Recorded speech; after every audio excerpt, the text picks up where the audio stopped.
So how many of the terms under situational and dispositional here did you come up with?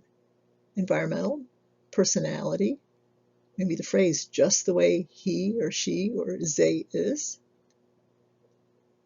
They is a gender neutral term. Did you use the word internal or external? Or maybe the word temporary. For each one of these, decide if it's situational or dispositional. And when you're done with that, please consider the 3 examples listed below and decide, is that example suggesting a situational or dispositional explanation? So environmental, that would be a situational aspect.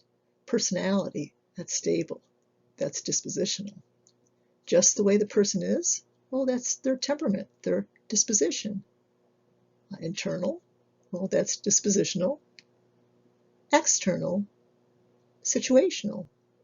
And temporary, well, that's clearly situational. Now, in terms of our 3 examples, you apologize for being snippy and just say, I just failed my test. Well, clearly you're implying that you're not normally a snippy person. You're just snippy because of the situation. So that would be a situational influence. Perhaps you say about somebody, he or she or they, so nice. Every time I talk, so friendly.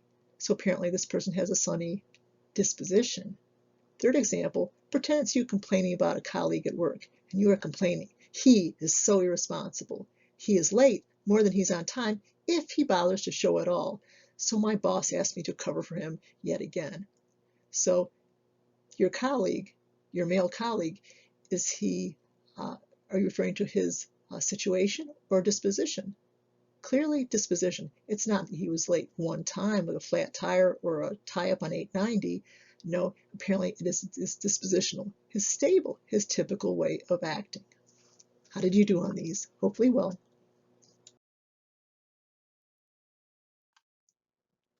Since we very regularly make attributions, we should be aware of common errors, so to perhaps avoid them. Let's consider self-serving bias and self-fulfilling prophecy. Starting with, of course, self-serving bias.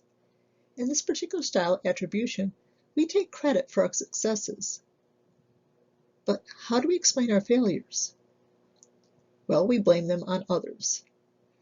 So why did you do so well on your Spanish test? Well, maybe you say, I'm very good at languages.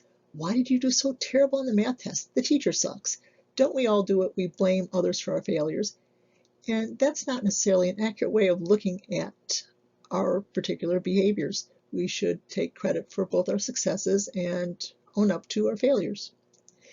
Let's consider self-fulfilling prophecy, a concept in psychology that we're very fond of. This is acting in ways to make our prophecies, in other words, our bad expectations in this case, come true. So it's not intentional, but we often act in ways to make these expectations come true. Let's consider 2 famous studies. First one we'll call the Mays-Bright and Mays-Dull rat study. Pretend you were taking intro psych at a large college, such as maybe SUNY Oneonta or maybe SUNY Albany, the university. Often you have to do a certain number of participation points in intro psych. It might be going to lectures, or writing a paper, just going and being a participant in psychology experiments, which is what most students choose. So you show up to one particular study and you're told that you'll be training a rat. And you'll be told that there's 2 varieties of rats, the Mays-Bright ones and the Mays-Dull ones. They then explain the terms. Mays-Bright, well, these rats have been selectively bred for their maze-solving ability. Their parents were the best of the maze solvers, and the generation before them, they only bred the best of the maze solvers, and so on.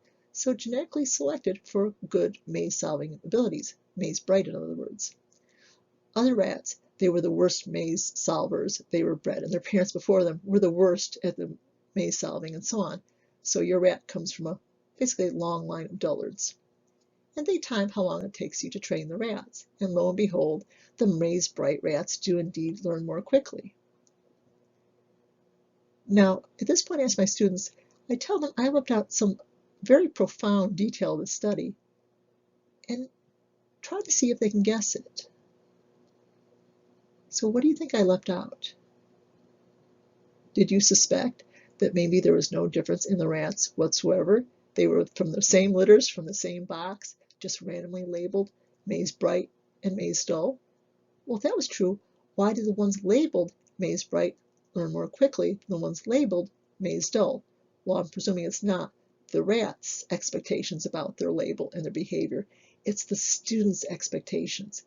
The students who expected more of the rats were probably more patient, more enthusiastic. Maybe you got a little frustrated, put your rat down a little bit too briskly in the maze each time when you got frustrated. So the point is, if you can influence how quickly a rat can learn a maze, how much can you influence how you learn something, or how maybe your children learn something? Or consider another example. Maybe a friend tries to coax you to a party and you say, I'm not interested, I don't want to go, I won't have a good time. And the friend does succeed and drags you to the party. How can you act in ways unknowingly to make your expectation of a bad party experience come true? And I ask my students for examples also. You hang at the food, and don't talk. You spend all the time texting, you don't look up, you have negative body language. If somebody talks to you, you give them short answers, unenthusiastic. So, and you'll say, I told you I wouldn't have a good time. Well, yes, self-fulfilling prophecy. You acted unknowingly in ways to make your bad expectations come true. Or how about another example, an academic example? You go to a particular class expecting that you will not do well, perhaps even expecting to fail. So when you study, do you tend to study this class first or last? It would be typically last because you're not expecting to do well on it. So you study at the very last, and maybe you don't have sufficient time to study at all. Maybe you're falling asleep, and maybe you start getting confused in class because you're not fully prepared, and then maybe you start skipping classes and skipping quizzes. In the end, you say, I told you I couldn't do well. I told you I couldn't pass. When in fact, you had a case of self-fulfilling prophecy. Now let's consider the other study here, often referred to as the late bloomer study. This was done in elementary school. Students were tested and the teachers received feedback. In every classroom, a student or two was labeled as a late bloomer. This was the researchers' phrase for a student that would have unusual academic gains that particular semester. At the end of the semester, the researchers came back, retested the students, and in fact, examined GPAs, and in fact, virtually all the late bloomers had bloomed. Why? As you might suspect, it was another case of deception. There was nothing different about the students labeled late bloomers. It was a random label applied to them. What was different was the teacher expectations. And they did follow-up studies to find out how the teachers were acting differently. They called on these students more often, gave them more time to answer, gave them more support in answering questions, gave them more support, and were warmer to them. So teachers were unknowingly acting in ways to make their expectations come true. But what happens in real life? Who are the students that are being talked about in the teacher's lounge? Is it the best students? Sometimes, but more often the students that are trying, the students who are making the teacher's lives a little bit more complicated. So maybe wait until you get Johnny next semester. So if good expectations can have such a wonderful effect, what can bad expectations do? We could never conduct the study because we would have substantial risk of harming the students labeled in a negative way. So consider in your own life when you label yourself, your friends, or perhaps your children or future children.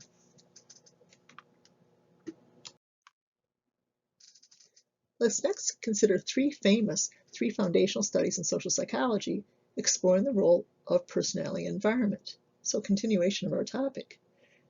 First study, Ash studies, performed by Solomon Ash on the topic of conformity. Stanley Milgram's famous studies on obedience. And Phil Zimbardo's famous study on situational power. You might remember Phil Zimbardo as the host of our series. Let's start with our first classic psychology experiment performed by one Solomon Ash. The topic, conformity. Let's define it as engaging in behaviors due to social norms. For an example, let's consider the one I usually use in class, that of a male student wearing a white wedding dress on the day of Halloween. Now, any bride's allowed to wear a white wedding dress, and anybody can wear a white wedding dress on Halloween. So if we see him, we'd probably smile at him and think he enjoys this particular holiday. If we see them on the day after Halloween, still wearing the white wedding dress, we'll think he had quite the holiday. But if he continues to come to class day after day wearing the same white wedding dress, you're probably going to start to feel very uncomfortable, and I would probably try to engage him in a quiet after-class conversation and see if I can talk him into coming down to visit Mrs. King with me, our wonderful college counselor. Certainly he's allowed to wear a white wedding dress, but wearing it day after day is certainly a violation of conformity. He is violating social norms. Please visit the link shown, and I think you'll enjoy this little short clip on conformity. Afterwards, please return to the PowerPoint and we'll continue. Please access the link below and jump to the point of time 7 minutes and 5 seconds. You'll see a clip there which shows the picture shown on this slide. I'm going to ask you to listen to this clip maybe several times and put the study into your notes. This is what I would do in class, and I would have in class the students talk to each other to confirm their answers. Unfortunately, we don't have this possibility now, but you have at your hands the repeat play of this little clip. So in your notes, please put the methodology, in other words, how the study was very specifically conducted and what it very specifically found, and that should be a percentage. You can stop viewing the clip when it starts to discuss the famous obedience study by Stanley Milgram. That will be our next slide. For these 3 Goldie and Oldie studies, be sure to actually go to the website and, as requested, include the methodology and the specific results. You will find a multiple point question, and not just 2 or 3 points, but a significant multiple point question on your final exam, asking you to do just such. More detail, better than less, so you really can't give me too much detail. It's quite common students will give me too little detail. So good. Again, consider this to be a practice for your final. Let's consider an interesting variation Solomon Asch did on his basic study design. In one study, he had one individual before a real subject give a different answer. For a study that was supposedly on visual acuity, this particular subject was not a good subject. He had very thick eyeglasses and commented that he really couldn't see very well, and then he gave a different answer as compared to the rest of the group, that is, compared to the rest of the Confederates. When it got to the real subject, did that one subject before him giving a different answer than the group have much an effect? Well, the conformity rate dropped from the typical 70% down to astounding 10%. So what can we walk away with? Well, often when a group is making a wrong decision, each individual member thinks it's a bad decision, but is afraid to voice their dissent. It might be a group project, it might be something going on at your job, it might be a family decision, but if one person voices a contrary position to the rest of the group, it frees the rest of the group to give their honest opinion too. Maybe sometime you'll be that dissenting voice.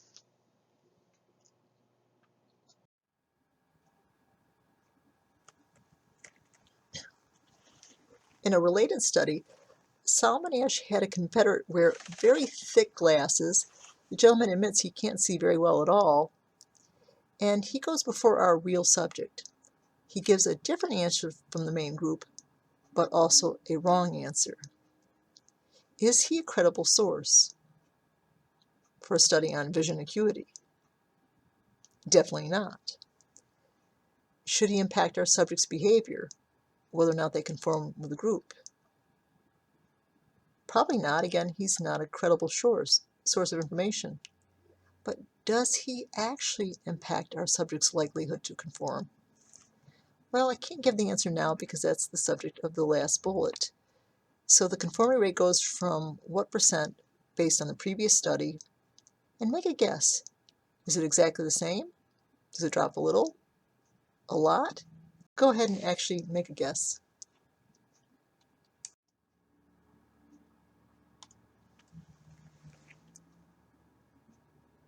Well, the conformity rate drops from the 70% observed in the original Solomon Asch conformity study to not 50% or 40 or 30 or 20, but to 10%, which is very interesting.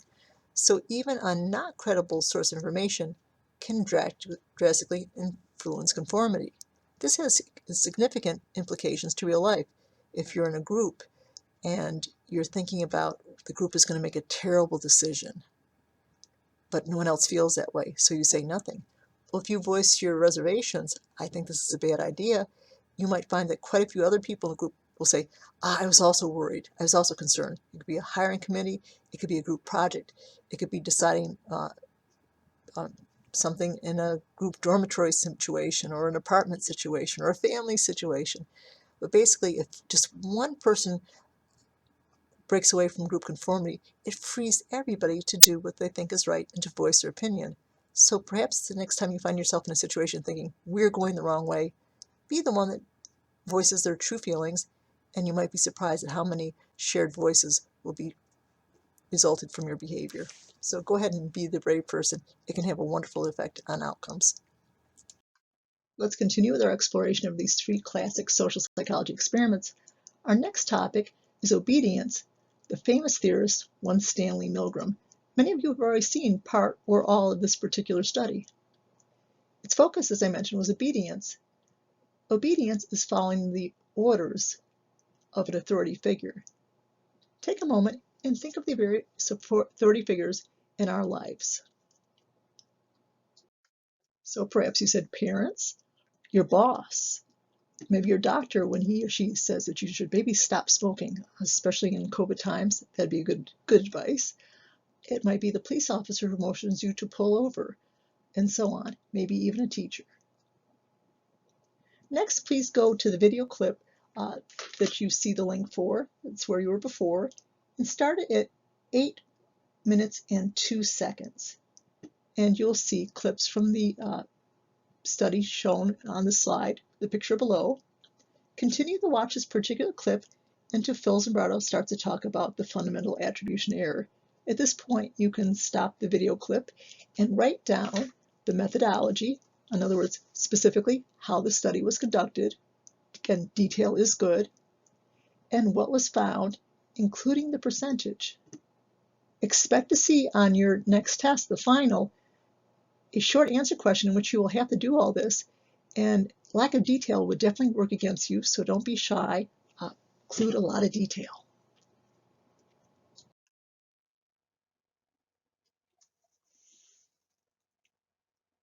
So the Milgram obedience studies are the most famous and perhaps the most infamous experiments ever conducted in social psychology.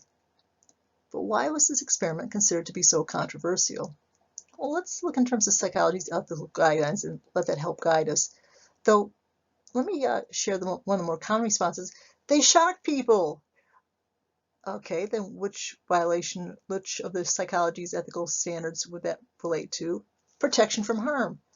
The problem is that, as many of you are thinking right now, there was no shock given. The person that was yelping and complaining was an actor, and kind of a bad one at that. So clearly it wasn't the electric shocks that didn't occur. So now we've got that kind of one out of the way, let's look at the other ones step by step. The IRB must approve it. Well, as you know, there was no mention of lack of IRB. It was run through the IRB the same way every other study is run through the IRB. So it's not the first one. Confidentiality, they shared the names with the subject. No, that didn't occur. Wasn't mentioned in the video clip either. Debriefing must happen if deception is used. I get quite a lot of students say, it's deception is used. There's no problem with deception. If you use deception, you must debrief. And they did, in fact, debrief afterwards. So that wasn't the issue either. Informed consent, the components. Well, what were they? Let's see. You have to be told as much as possible about the study, which is typically not a lot, so that wasn't a problem. You must be informed that you have the right to refuse to participate. That wasn't a problem either. But the third one, that's where we get into a sticky situation. They have to be informed that they must feel free to drop out of the experiment. They can withdraw from the experiment at any time. And there was a certain degree of coercion. So when when the subjects started the protest, they would often say, you agreed to continue, you must continue, and things like that. So it did partially violate one of the features of informed consent, that the subject must feel free to leave the experiment at any time. But the big issue was the last one. So these subjects, if you watch them, there are full-length footages available on the internet. They look like they're about ready to have a heart attack. They're running their fingers through their hair and they're pulling on their ties, and they look like they're about ready to have a heart attack. It's a very stressful situation. So in part, protection from harm would include psychological stress. Now, what was the level of psychological stress? Well, they did do follow-ups of these gentlemen for many years. Nobody suffered from PTSD. Nobody sued. In fact, many were very grateful to be in the study because they learned something about themselves. They didn't know that they were capable of this sort of behavior, and they said now they knew that they were capable of it, they would ensure it would never occur in real life. So possibly it's partially a violation of the protection of harm due to the extreme stress, but I think more so the risk is in the too much risk, too much potential for harm. It could have gone the other way. They could have had PTSD. So in terms of protection from harm, they did not know. It could have easily resulted in psychological harm. It didn't, but it could have. So the degree of risk is unacceptable. And during the experiment, the degree of psychological stress that you imposed, or Stanley Milgram imposed on the subjects, was at an unacceptable level.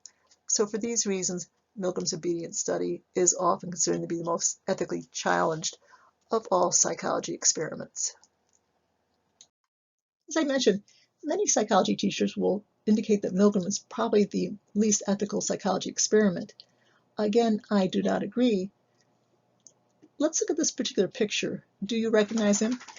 Probably not. I'm older than most of you. Who is he? He was the Unabomber, a mathematics college teacher who had a political manifesto. The individual probably suffered from paranoid schizophrenia. In any case, he sent bombs through the mail, killing several people. How does this relate to us locally? Well, his brother lived in Schenectady and read the manifesto that was published in a newspaper, realized that it was his brother, and turned him in to the FBI. So that's our local ties. How does it relate to our course? Well, the Unabomber, one Theodore Kaczynski, was in a psychology experiment designed to break people. And I would argue if it was not for this probable experiment on how to break people, and he was one of the people that they experimented on, perhaps he would have never been the Unabomber. We can't say, but certainly it is compelling, to say the least, that he was in such an experiment before he started murdering people for political reasons. Let's continue to look at the role of situation on our behaviors. We're going to look at the classic Stanford prison experiment performed by one Phil Zimbardo. Now, I'm sure some of you, as you watch these three studies on the internet, are not convinced that they would generalize to the real world.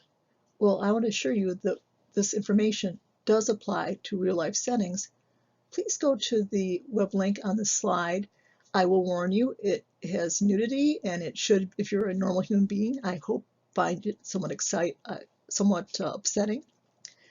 Watch it until you see the clip in which the gentleman is standing on the chair with a bag on his head with his hands out. At that point you can stop viewing. If you're interested and you want to watch the whole slide, by all means, but that's the point you only need to watch until.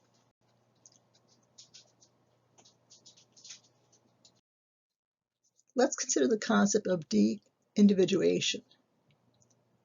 So you hopefully just saw the clip on the Abu Ghraib prison. Not an experiment, but an actual prison.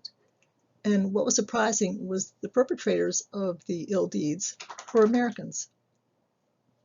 Why did these guards act the way they acted, and why did the students in the Zimbardo prison experiment do what they did?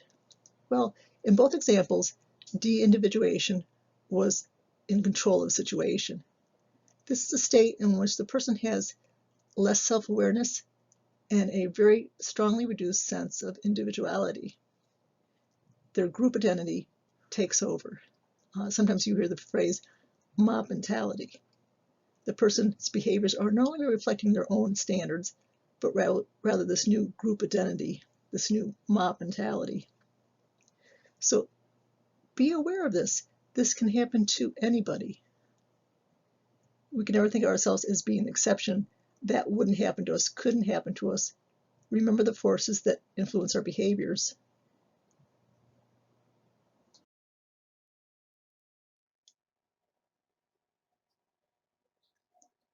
This chapter focuses on 3 forms of intergroup bias, related and yet independent and distinct. First, stereotype. It's a belief that certain qualities are usually present in a certain group. So if you're a member of that group, you have that quality. These can be good qualities or bad qualities that might make you think that the person might benefit from a stereotype that's a good stereotype. Not necessarily. That can be highly variable and could clearly work against the group member under certain circumstances. For example, consider the image on the right, a stereotype that Asians as a group excel in academics. So what if you're an Asian American who's average or maybe below average? So you are not meeting not only perhaps your personal expectations, hard to say, but you're also violating the expectations we have for that group. And you might be treated more harshly than if you were a Caucasian American or an African American. Let's consider prejudice.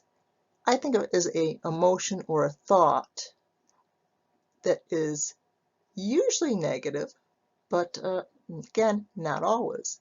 So it can be thought or emotion. My definition uses an emotion-based attitude toward a particular group.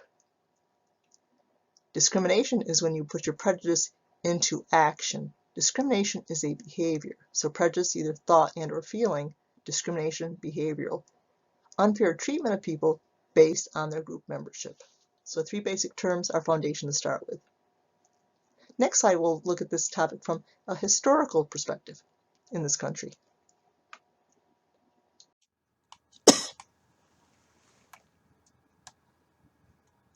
Does prejudice automatically lead to discrimination?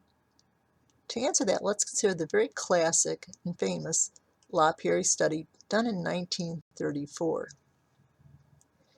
This was a time in a country of great anti-Asian sentiment, though recent events have indicated that maybe the sentiment is more, unfortunately, prevalent than we might suspect.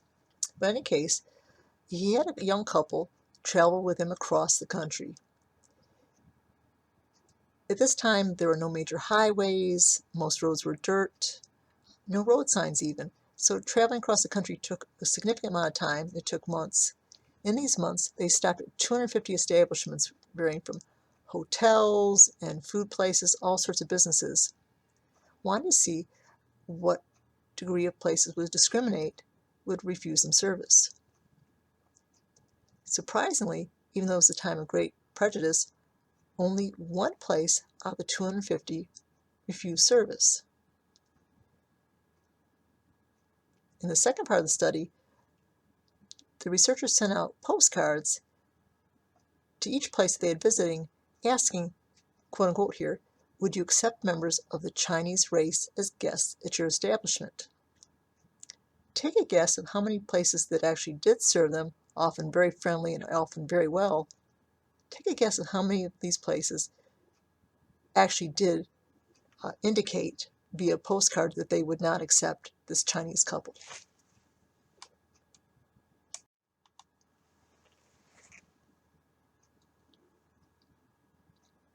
Since we know, in fact, that over 99% of the establishments they stopped at did serve them, you probably guessed that almost all of them said they would.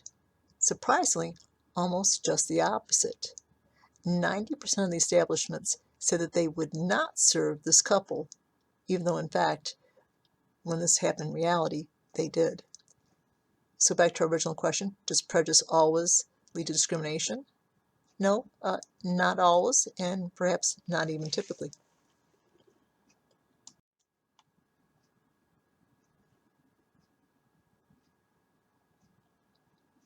On the right, we see LaPierre and the Chinese couple.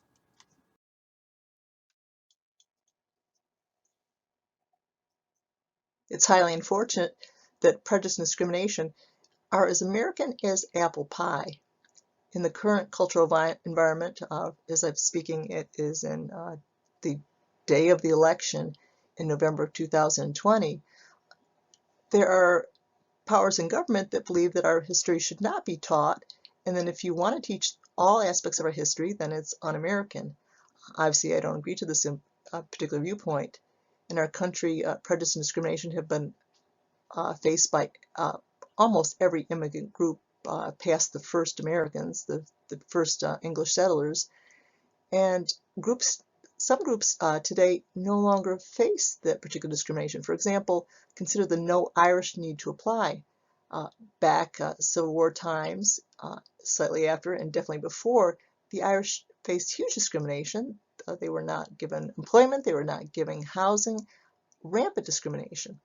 And yet now Irish Americans are the bedrock of our culture. One of the many groups in certain areas, such as in New York City, fire departments and police departments, very strongly represented or overrepresented, though not negatively. Other groups still face discrimination. Consider the quote by General Sheridan. As you probably know, the American government at various points engaged in genocidal policy, resulting in the deaths of millions and millions of Native Americans, including the purposeful infection of blankets that we were given. You're probably familiar with the Trail of Tears and how so many Native Americans perished on that particular journey. But there are many, many attacks by the American government on Native American settlements that were not at war with the U.S., sneak attacks that often killed virtually every person or nearly every person in the attack.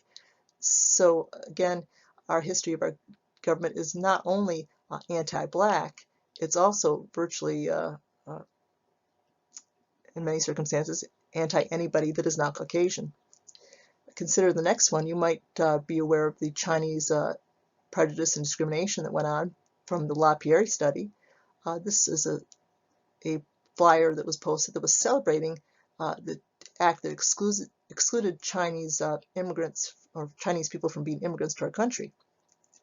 And the last slide represents the most current continued discrimination being faced by African Americans. In this particular instance, protests related to George Floyd's murder, and so you can see this unfortunate characteristic of our society, the stereotype and prejudice and discrimination, is not a new feature, but needs to be understood to understand where we are today, and hopefully to someday move beyond it. I hope I didn't ramble too much. If I did, I apologize, but I feel strongly on this.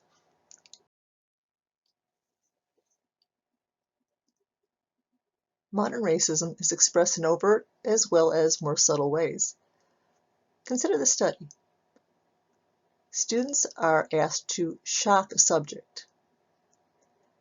Typically, they will give Black subjects a smaller shock than they would give to white subjects.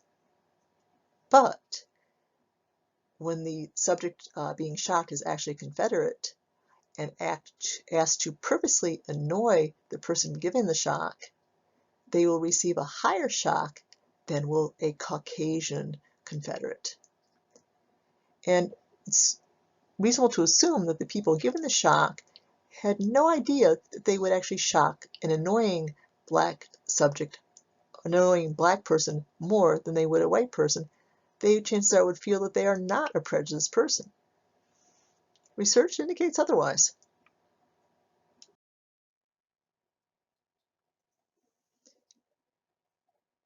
A new concept for some Americans is the concept of systemic racism. Recently, President Trump has tried to block the discussion of systemic racism in educational institutions and believe the acknowledgement of it is fundamentally anti-American. Anyway, racism, in terms of systemic racism, is not one person against another person. It is by entities, such as business or government, being perpetuated against the individual because of their group membership. And this is at the heart of the Black Lives Matter movement.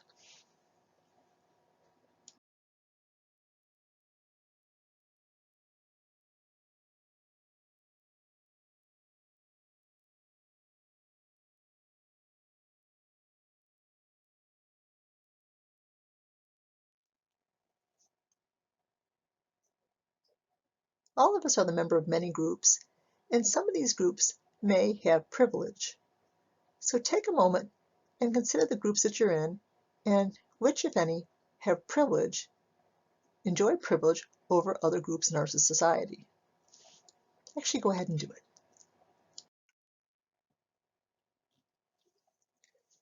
So most members of this class are white, but not all. So if you're white, you do enjoy white privilege. Some of the members of this class are male. They would enjoy male privilege. If you're heterosexual, you would enjoy that privilege. One student, when I taught virtually, suggested that he was good-looking, and we learned that good-looking people have the privilege associated with the halo effect. So there are many groups that we're members of, and some might allow us to have privilege, which means the people that are not in those groups do not get the natural automatic benefits that we receive just by sheer membership alone in that group.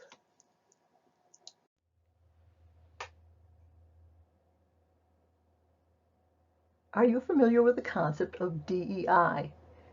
Its principles are becoming increasingly important in our culture, and justly so.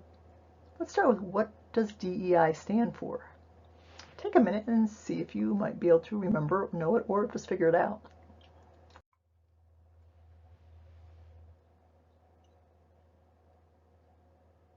D stands for diversity. E for, you might be thinking equality, but no, equity.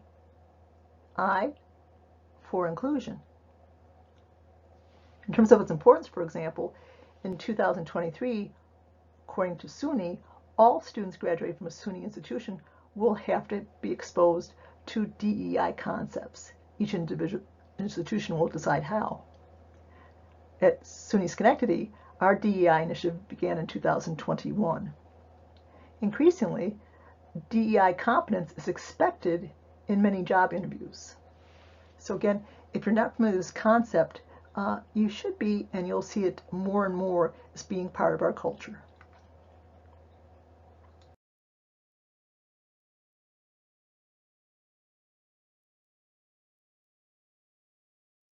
Let's now consider a very different behavior and concept, altruism, giving aid to a stranger without expecting a reward and at some potential risk.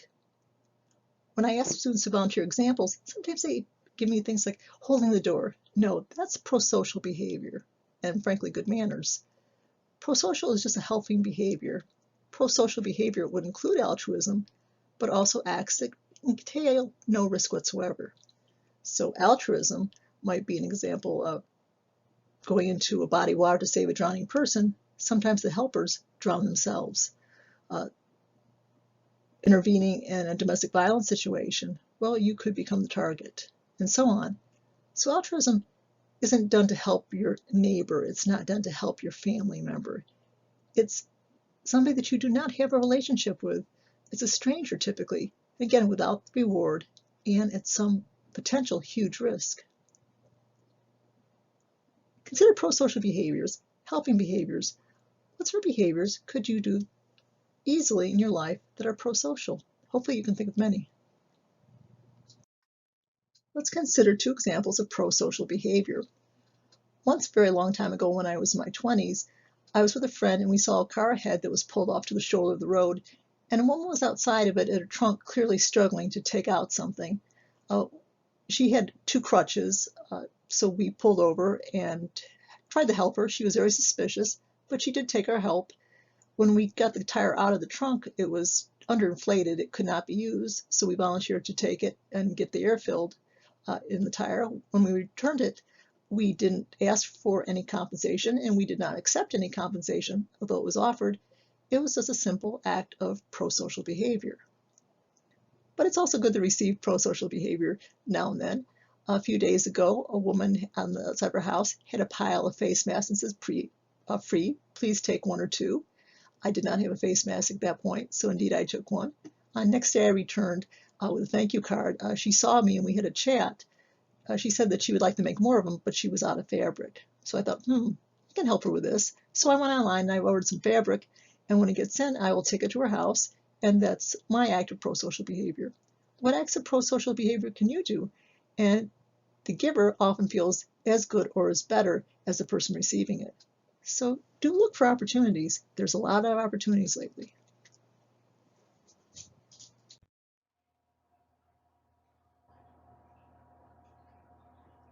We really can't discuss altruism without discussing the very famous and very sad case of Kitty Genovese. She was a young woman working in an Italian restaurant as a bartender, traveling home very late at night after work. It was a very isolated area. All the businesses were closed up. All the outsides of the buildings were locked doors, and somebody was following her, and she felt endangered. And this was long, long, long before cell phones. The gentleman came in, not really a gentleman, the man came in, stabbed her, she screamed, he went off in the distance, but never fully disappeared. And she's still at a distance from her apartment.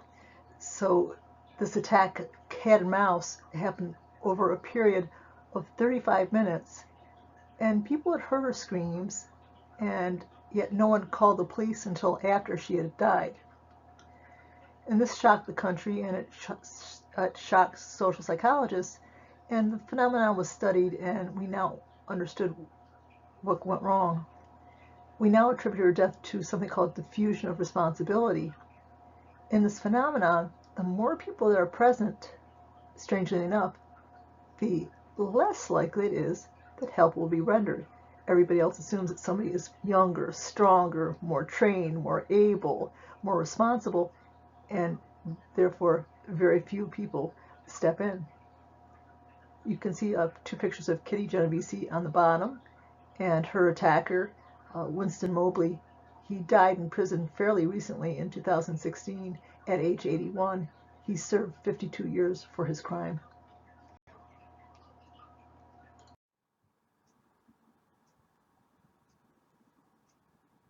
Before you move on to the lecture quiz or perhaps the next chapter, take a moment and test yourself without looking at your notes to see if you understand the basic components of psychology journal articles.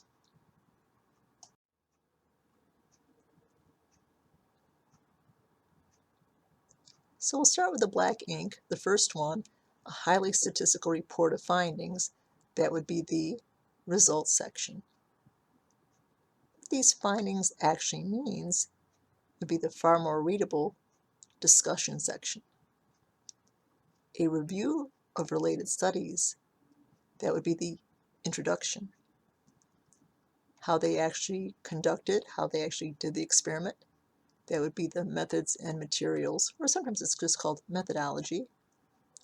A brief summary of the paper, usually found at the very beginning. Very useful to find out if you want to actually read or use the article would be the abstract. And all the articles cited in the paper.